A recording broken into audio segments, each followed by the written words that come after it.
이곳에 우리 주님 임재하시고 우리 드린 예배를 받으시리라 믿습니다. 지난주일 오후에는 우리 교우 중에 한 가정에 모친의 추모 예배를 드렸습니다. 그날 함께 읽은 말씀은 고린도후서 1장 2절부터의 말씀이었는데요. 고린도후서 1장 2절에는 이렇게 기록되어 있습니다. 하나님 우리 아버지와 주 예수 그리스도를 쫓아 은혜와 평강이 있기를 원하노라. 은혜와 평강이 있기를 원하노라. 저는 이 성경 구절 읽으면서 생전에 그 부모님이 늘 자녀들의 이름을 부르며 하나님의 은혜를 구하고 하나님의 평강이 자녀들의 가정에 임하기를 기도하셨던 것을 기억했습니다. 모든 부모의 마음이 동일할 것입니다. 자녀들의 삶에 하나님의 은혜가 임하고 하나님의 평강이 함께하기를 구하는 것이 부모의 마음이고 기도인 줄 믿습니다. 우리를 향하신 하나님 아버지의 마음이 동일하십니다. 우리가 하나님의 은혜를 받고 하나님의 평강 속에 살아가는 하나님의 자녀들이 되기를 원하십니다. 우리는 이 땅에 그저 평범한 사람으로 사는 것 같지만 이처럼 우리를 향하신 하나님의 은혜와 평강의 약속과 축복의 언약 속에 우리는 살아갑니다. 그러므로 우리를 향하신 하나님의 이러한 축복과 약속의 은혜를 붙들고 살아가는 사람으로서 이 하나님의 은혜와 평강이 온전히 우리의 삶의 인생 여정에 이루어지기까지 우리에게 필요한 것은 믿음으로 살아가는 신앙의 여정이 필요합니다. 스위스 의사인 폴 투르니에는 인간 장소 심리학이라는 책에서 우리 사람의 사는 인생 여정을 시간으로 표현했습니다. 시간과 시간 사이에 존재하는 인간이다. 이렇게 표현했습니다. 말하자면 우리를 향하신 하나님의 약속의 말씀을 듣고 깨닫고 붙잡는 순간부터 그 약속의 말씀이 이루어질 때까지의 시간, 의심에 갈팡질팡하던 순간에서 믿음으로 성장하기까지의 시간, 예수 그리스도를 나의 구주로 믿고 영접함으로 하나님의 자녀로 거듭나는 순간부터 자녀가 누리는 하나님의 나라 천국에 이를 때까지의 시간, 시간과 시간 사이에 살아가는 우리의 인생 여정입니다. 그런 우리 인생 여정에서 필요한 것은 살면서 의심도 갈등도 두려움도 낙심도 찾아오는 그런 부정적인 감정들과 싸우며 견디며 이기는 우리의 삶의 투쟁이 필요한데요. 그 모든 것들을 우리 믿는 사람들의 믿음의 여정, 신앙의 여정이라 우리는 표현할 수 있을 것입니다. 하나님의 뜻이 다 이루어질 때까지 우리는 굴하지 않고 붙들고 살아가는 믿음의 여정이 우리에게 필요합니다. 더더욱이 우리가 어려움을 당할 때야말로 우리에게 주신 하나님의 은혜와 평강의 약속을 더욱 붙들고 살아가는 믿음의 자세가 우리에게 필요합니다. 오늘 성경에 나오는 아브라함의 믿음의 여정을 통해서 우리는 어려움을 당할 때 우리에게 필요한 믿음의 자세, 신앙의 자세에 대한 말씀을 들을 수 있습니다. 첫째는 오늘 말씀을 통해 우리가 듣게 되는 말씀은 이런 것입니다. 어려운 일을 당할 때 하나님을 더욱 신뢰하라. 어려운 일을 당할 때 하나님을 더욱 신뢰하라. 그것은 우리의 시선과 마음의 방향이 어디로 향하는가에 대한 말씀입니다. 어려움을 당하면 우리의 관심은 세상으로 어려운 현실 문제로 자꾸만 향하기 때문에 우리의 시선을 하나님께로 돌리고 하나님을 향한 신뢰심을 더욱 붙잡으라고 말씀하고 있는 것입니다. 이러한 하나님을 신뢰하라는 말씀은 우리 그리스도인의 삶에 있어서 가장 기본적인 신앙의 자세일 것입니다. 그러나 가장 기본적인 신앙의 자세를 우리는 너무도 자주 잊어버리고 삽니다. 그래서 어려운 일을 당할 때 하나님을 의지하기보다는 쉬이 낙심과 불안과 두려움에 빠지고 자칫 인간적인 방법으로 조급하게 일을 해결하려다가 실패하고 더 큰 어려움을 경험할 때가 많습니다. 물론 하나님은 우리에게 이성의 판단력을 주시고 지혜를 주셨습니다. 때마다 어떻게 해결해 나갈지 판단하고 결정하고 일을 수행할 수 있는 이성과 지혜를 주셨습니다. 그러나 하나님이 우리에게 이성과 지혜를 주신 것은 모든 것에 하나님의 뜻을 먼저 찾고 하나님을 의지하며 주신 이성과 지혜를 사용하기를 원하는 것입니다. 우리 자신의 생각과 지혜가 아무리 탁월해 보이고 완전해 보여도 여전히 우리에게는 하나님의 뜻을 구하는 지혜가 필요하고 하나님을 의지하는 신앙이 우리에게는 절대적으로 필요합니다.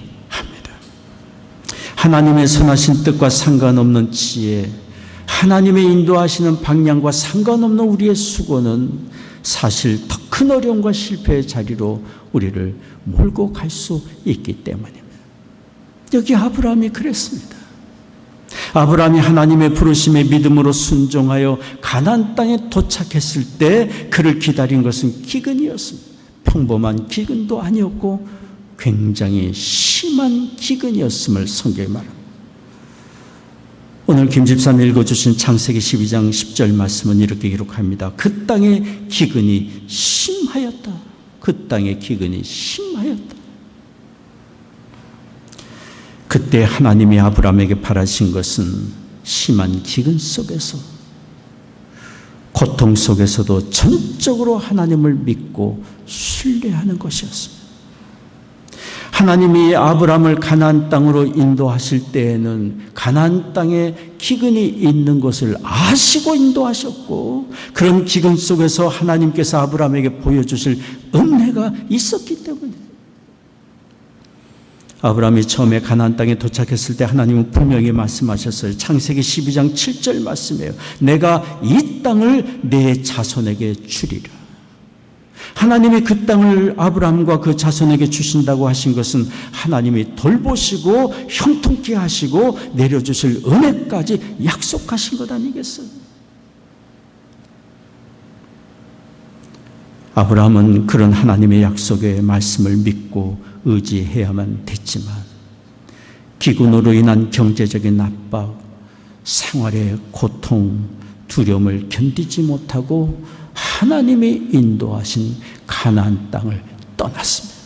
그리고는 당장에 먹고 살기에 편한 애굽으로 내려간 것입니다.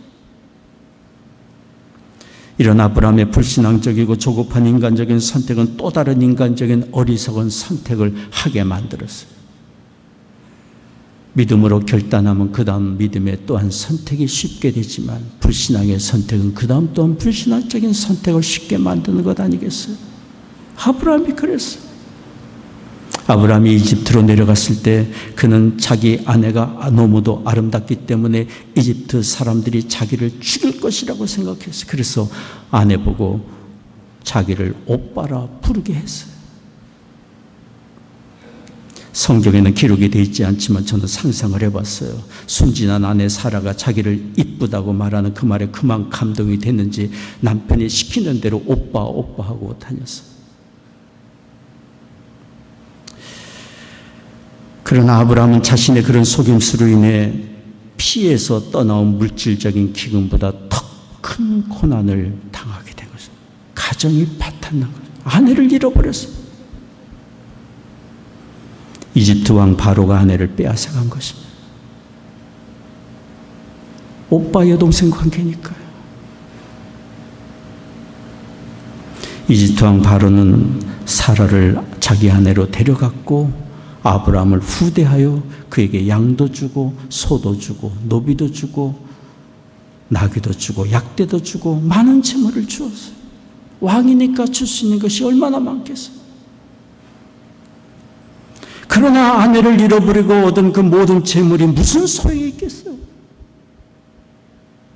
하나님이 아브라함과 그의 아내 사라를 통해 태어날 자손을 통해 큰 민족을 이루고 창대케 하며 모든 사람에게 복의 근원이 되게 하겠다고 말씀하신 그 약속이 이루어질 수 있겠습니까? 그러니 속임수와 아내를 담보로 얻은 물질과 생활의 안정은 결코 아브라함에게 복이 될 수가 없었고, 그것은 하나님이 아브라함에게 주고자 하신 평안도 아니고 복도 결코 아니었어요.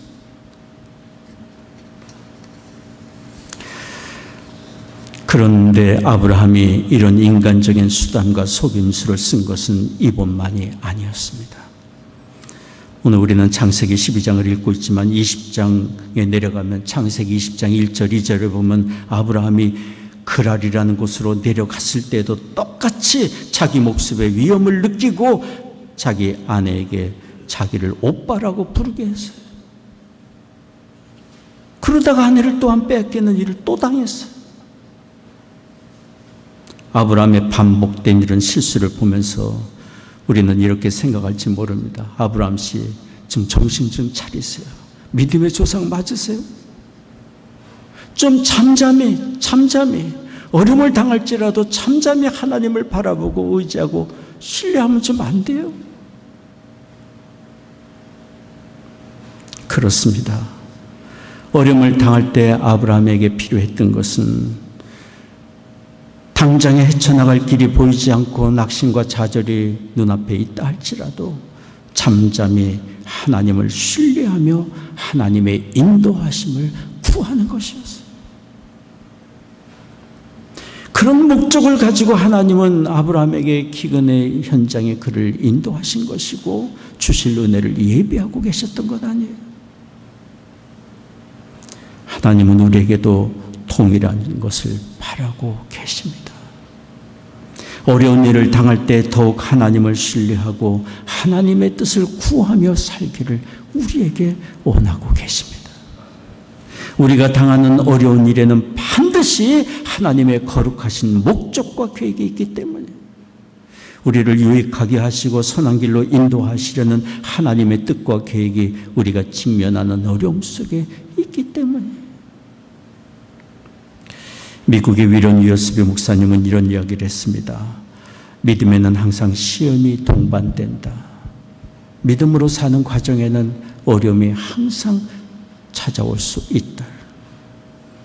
그것은 적어도 세 가지의 이유 때문이다. 첫째는 우리의 믿음이 진실한지를 점검하기 위해서고 믿음의 진실성을 파악하기 위해서. 두 번째는 우리의 믿음을 성장하기 위한 것이고 셋째는 시험 중의 믿음으로 주님께 영광을 돌리게 하기 위한 것이다. 우리가 당하는 어려움 속에 하나님의 크신 은혜를 드러내 주심으로 살아계신 하나님이 증거가 되고 하나님의 영광을 받을 수 있는 기회로 삼기 위한 것이다. 위어스비 목사님 말씀은 옳습니다. 강한 바람에 나무 뿌리가 더욱 깊어지고 거친 파도가 유능한 사공을 만들지 않습니까? 우리는 어려움을 통해서 하나님을 더욱 가까이 바라보게 되고 더욱 깊이 알게 되고 어려움을 통해서 우리의 믿음은 더욱 견고해져 갑니다.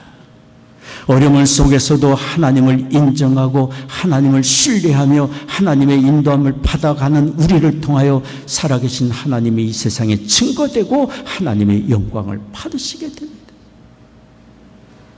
그러니 어려움을 당할 때 우리가 할 수 있는 많은 일들이 있지만 하나님을 인정하고 잠잠히 하나님을 신뢰하며 그 인도하심을 받아가는 것입니다. 야고보서 1장 2절에서 4절까지의 말씀 여러분 다 같이 한번 찾아서 같이 읽어보면 좋겠습니다. 야고보서 1장 2절에서 4절까지의 말씀입니다. 야고보서 1장 2절에서 4절까지 같이 읽겠습니다. 내 형제들아 너희가 여러 가지 시험을 만나거든 온전히 기쁘게 여기라. 이는 너희 믿음의 시련이 인내를 만들어내는 줄 너희가 알미라. 인내를 온전히 이루라. 이는 너희로 온전하고 구비하여 조금도 부족함이 없게 하려 함이라. 고난 속에 하나님의 이런 거룩하신 뜻이 있고 우리를 온전케 하시려는 하나님의 계획이 있기 때문에 여러 가지 시험을 만나고 어려움을 당할 때 기뻐하라고 말씀하고 있는 것입니다. 어떻게 기뻐합니까? 합력하여 선을 이루실 하나님을 인정하고 하나님께 감사하며 하나님께 찬송을 드리는 것입니다.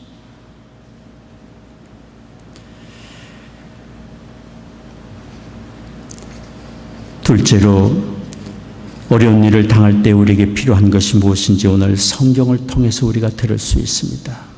그것은 더욱 낮아져 겸손한 자리에 서는 것입니다. 어려운 일을 당할 때 우리에게 필요한 것은 더욱 낮아져 겸손한 자리에 서는 것입니다. 겸손히 낮아질 때 하나님의 말씀이 들리고 하나님의 인도하심이 보이기 때문입니다. 혹이라도 이 지금까지 나의 인간적이고 조급하고 교만한 나의 생각과 판단으로 일을 이루려고 하다가 이런 어려움을 당해왔다면, 겸손히 낮아져 모든 것을 내려놓는다면 하나님의 말씀이 들리고 그분의 선하신 뜻과 인도하심이 보이게 되기 때문에, 우리는 사실 안다고 하지만 여전히 모르고, 우리의 판단과 생각이 옳다고 하지만 여전히 온전하지 못합니다. 지혜롭다고 하지만 여전히 지혜롭지 못합니다.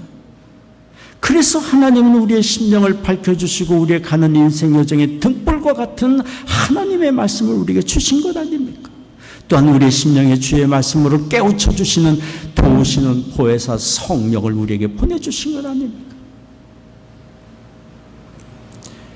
하나님의 말씀과 도우시는 성령이 깨우치심에 겸손히 낮아져 항상 귀를 기울여 듣는다면 우리는 고난의 이유를 알고 하나님이 인도하시고자 하시는 그 길을 찾아갈 수 있을 것입니다.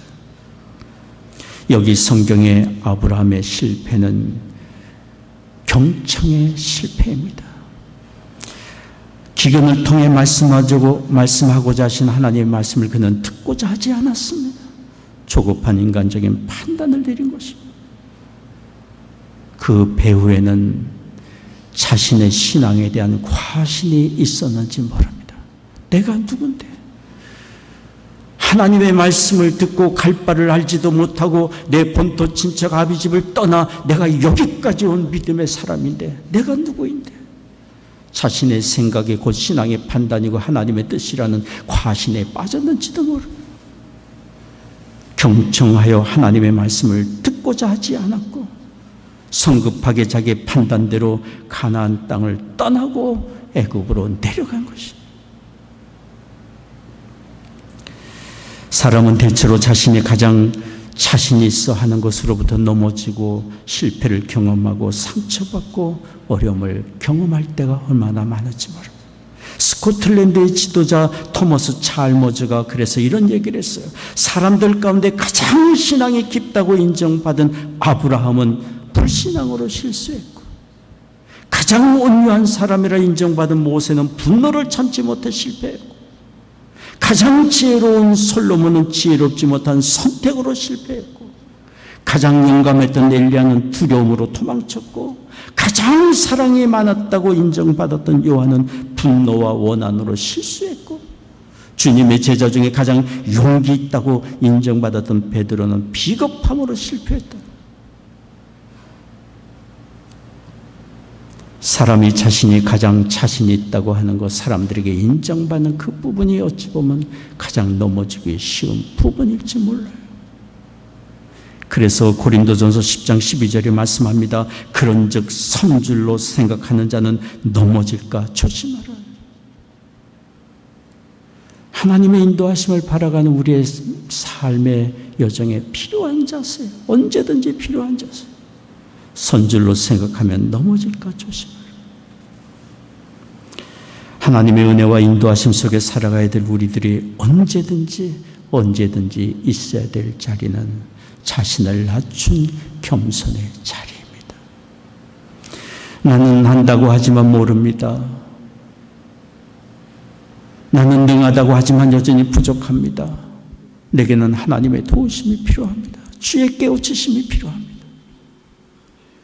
절대적으로 저는 주의 도우심이 필요한 무지한 사람입니다. 이것이 우리가 하나님 앞에서 항상 가져야 될 고백의 자세예요. 우리가 낮아져 하나님의 뜻과 인도하심을 구한다면 하나님의 음성이 들리고 그분의 인도하심이 보이게 되리라고 믿습니다. 빌 브라이슨이라는 분은 거의 모든 것의 역사라는 책을 쓰신 분입니다. A Short History of Nearly Everything 이라는 책을 쓰신 분입니다. 훌륭한 책으로 인정받고 있습니다. 빌 브라이스라는 분이 이 책을 쓰게 될 때 어떤 심정이었는지를 이렇게 말했어요. 자신이 정말 아는 것이 없고 자신이 정말 아는 것이 없고 무지하다는 것을 깨닫는 순간 어떤 책을 써야 할지 그 동기를 얻게 되었다고 이야기하고 그 책이 수많은 사람들에게 큰 도전과 영향력을 끼치는 책이 된 것입니다. 우리 개인의 삶의 새로운 시작과 위대한 변화의 시작점은 나는 부족합니다. 나는 연약한 사람입니다. 하나님의 절대적인 도우심이 필요합니다. 자기를 깨닫는 순간의 시작이 될 수 있습니다. 하나님은 그때까지 우리를 낮추시고 때로는 고난의 자리로 인도하시기도 하실지도 모릅니다. 그렇게 하시는 하나님의 궁극적인 목적은 우리를 온전케 하시기 위해서예요. 그러므로 우리 신앙생활에 가장 중요한 것은 첫째도 겸손이고 둘째도 겸손이고 셋째도 겸손이에요. 야고보서 4장 6절에 말씀합니다. 하나님이 교만한 자를 물리치시고 겸손한 자에게 은혜를 주신다 하였느니라. 겸손한 사람에게 하나님이 가까이 하시고 은혜를 주십니다. 그러므로 어려운 일을 당할 때 우리 자신이 더욱 낮아져 겸손하게 된다면 우리가 당하는 어려운 일, 고난은 우리를 새롭게 하는 변화가 되게 하는 은혜의 기회가 되리라고 믿습니다. 세 번째입니다. 아브라함의 신앙 여정을 통해서 하나님이 우리에게 말씀하시는 것이 있습니다. 그것은 삶의 실패를 당했을지라도 용기를 가지고 다시 시작하라는 말씀입니다. 우리를 향하신 하나님의 긍휼과 자비는 절대로 중단되지 않았기 때문입니다. 하나님의 긍휼과 자비하심으로 지금도 우리를 붙드시고 공경과 실패 속에는 우리를 여전히 사랑하시고 계시기 때문입니다. 여기 아브라함을 보십시오. 아브라함이 하나님을 신뢰하지 못하고 가나안을 떠났고 애굽으로 갔고 그곳에서도 하나님의 보호하심을 믿지 못하고 자기 아내를 누이라고 속이고 그러다가 공경에 빠져있는 그런 아브라함을 하나님이 건져주셨어요. 창세기 12장 17절 말씀입니다. 여호와께서 아브라함의 아내 사레의 연고로 바로와 그 집에 큰 재앙을 내리신지라. 바로와 그 집에 하나님이 큰 재앙을 내리신지라. 아마도 바로와 그 집에 사람들이 급사하는 전염병이 번져갔거나 두려움에 떠는 바로에게 하나님이 나타나셔서 아내로 맞이한 그 여인은 아브라함의 아내라는 사실을 하나님이 말씀해 주셨을 거예요. 바로는 급히 아브라함을 불러 왜 내가 거짓말함으로 나로 하여금 이렇게 공경을 당하게 만들었느냐. 그를 꾸짖고 아내를 돌려주고 속히 애굽을 떠나라고 권고했어요. 하나님은 이렇게 아브라함을 실패의 자리에서 건져주셨고 다시 가나안 땅으로 올라가 다시 하나님과 함께 신앙의 여정을 시작하고 다시 복의 근원의 삶을 살도록 그의 삶을 일으켜 세워주셨습니다. 그것도 기근으로 어려운 때에 양도 없고 소도 없고 노비도 없고 약대도 없고 나귀도 없고 부자가 되어 가나안 땅으로 올라가게 된 것입니다. 우리는 이렇게 말할 수 있을 것입니다. 아니, 하나님 이해가 안 됩니다. 하나님을 믿지도 못하고 거짓말로 공경에 처한 사람 아브라함을 건져주시는 것은 이해가 됐는데 그런 사람에게 많은 재물을 주시다니요. 도대체 하나님이 하시는 일이 이해가 안 됩니다.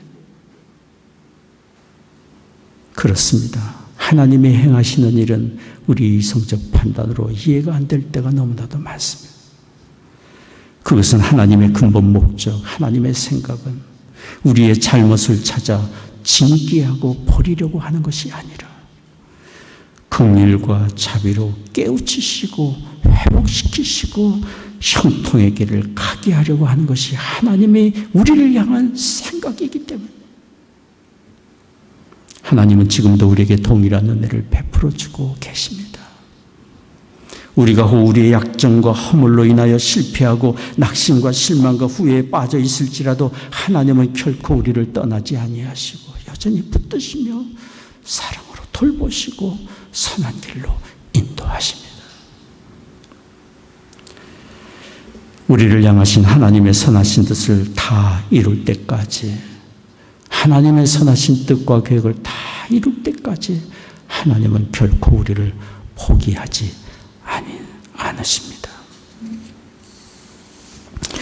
어느 분이 우리 한국의 성적 평가로 사용되는 수우미양가에 대한 글을 쓴 것을 읽은 적이 있습니다. 수는 빼어날 수자로 우수하다라는 뜻이고, 우는 넉넉하다, 우수하다는 뜻이라고 합니다. 그러니 수와 우의 차이는 그렇게 큰 차이가 없습니다. 미는 아름다울 미로 좋다라는 뜻이고, 양은 양호하다, 괜찮다라는 뜻이고, 마지막으로 가는 가능하다라는 뜻으로 충분히 가능하다고 평가를 한 것입니다. 지금은 성적이 이렇지만 가능하다라고 평가한 것입니다. 그러니 수음이양가 그 어느 평가도 학생을 포기하는 평가는 하나도 없는 것입니다. 꿈을 가지고 학생들을 인도하던 우리 옛 스승들의 은혜로운 마음이 담겨 있지 않습니까? 우리 하나님도 동일하십니다. 그 누구도 포기하지 않습니다. 절대로. 에레미야가 3장 22절 23절 말씀입니다. 여러분 다시 한번 성경을 찾아서 같이 읽겠습니다. 에레미야가 3장 22절 23절 말씀입니다. 에레미야가 3장 22절 23절.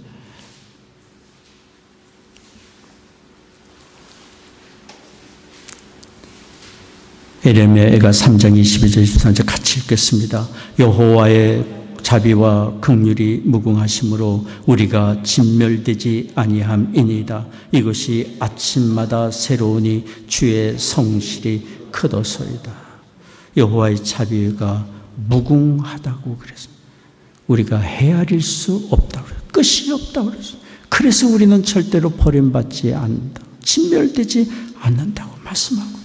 아침마다 날마다 하나님의 긍휼과 자비의 손으로 우리를 붙들고 계시고 그의 성실하심이 크다고 말씀하고 있습니다. 우리가 이런 하나님의 변치 않는 풍성하신 사랑의 은혜 속에 살아가고 있습니다. 그러므로 지금 혹 삶의 실망과 낙심에 빠져 있다면 긍휼과 자비의 풍성하신 하나님을 바라보고 낙심의 자리에서 일어나야 합니다. 다시 시작해야 합니다.